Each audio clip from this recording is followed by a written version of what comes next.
حضور دی آمد تو پہلے بھی حضور دا ذکر ہے اور آمد تو بعد بھی حضور دا ذکر ہے، اور اللہ تبارک و تعالی نے اس ذکر نو بلندی عطا فرمائے اور اس ذکر نو اللہ نے اولیت دا شرف عطا فرمایا۔ اے مسئلہ ہے، اس نو پھر سماعت فرماؤ۔ آپ لوگ بڑے ماشاءاللہ دنا ہو، دیندار ہو، یہ تھوڑی سادگی، تھوڑی شرافت، تھوڑا جرم نہیں، اللہ نے تونوں دین دی بڑی محبت عطا فرمائے۔ اب جملہ سماعت فرماؤ، یہ بڑا خوبصورت نقطہ ہے اور علماء نے بیان کیتا کہ جس طرح سرکار دا ذکر بلند ہے، اسی طرح اللہ نے محبوب دے ذکر نو اولیت دا شرف عطا فرمایا۔ مراد کیا ہے کہ خالق نے جس طرح کائنات تخلیق فرمائی اور تخلیق کائنات دا آغاز نور مصطفیٰ صلی اللہ علیہ وسلم تو ہویا،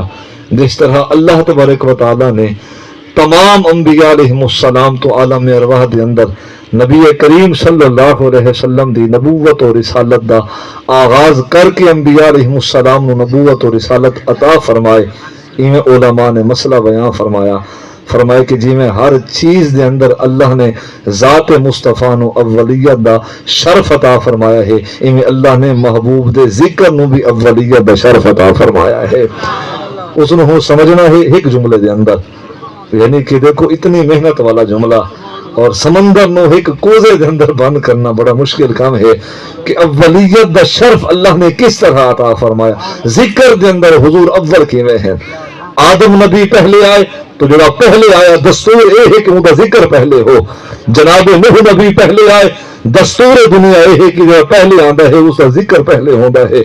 الغرض المختصر جتنے بھی انبیاء علیہ السلام آقا کریم صلی اللہ علیہ وسلم تو پہلے آئے تو ذکر بھی پہلے ٹھہرا، لیکن علماء فرماتے ہیں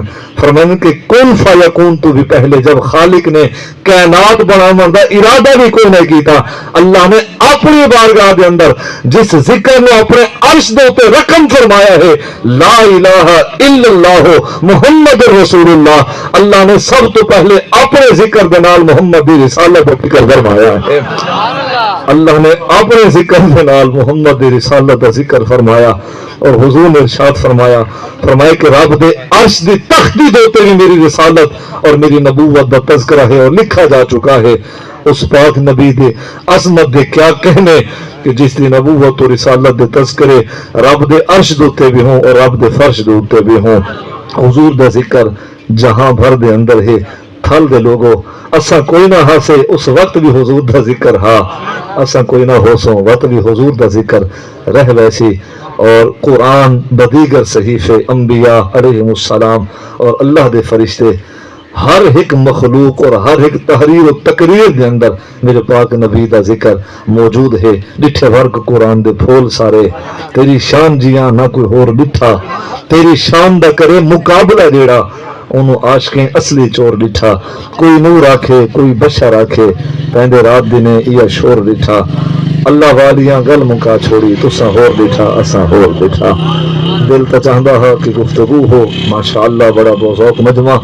لیکن وقت دامن دے اندر بس اتنی ہی گنجائش اور دعا ہے کہ اللہ تبارک و تعالی میرے یہ چند معروضات اپنی بلند بارگاہ دے اندر اللہ قبول فرمائے۔ آخر دعوانا ان الحمدللہ رب العالمین۔